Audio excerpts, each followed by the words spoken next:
ஃபாஸ்ட்டாக தெரியுமா அது உடஞ்சிடும்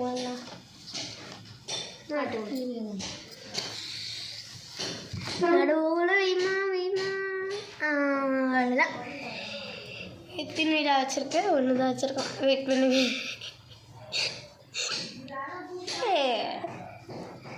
ஏய் வேற லெவல்ரா இது. ஃபுல்லாக வந்து கரெக்டாக அது வச்சு. தேங்க்யூ. இது ஒன்று பார்த்தா அது உள்ள ட்ராயிங் வரைஞ்சி அந்த கார்ட்போர்டை உள்ளே வச்சுட்டு அதனால் பேப்பர் இந்த மாதிரி வச்சுருப்பாங்க. அது பார்த்துட்டு இவன் செஞ்சுருக்கான். இப்போ தேங்க்யூ ஸோ மச். இந்த மாதிரி இவன் அது நாங்கள் பார்த்த வீடியோவில்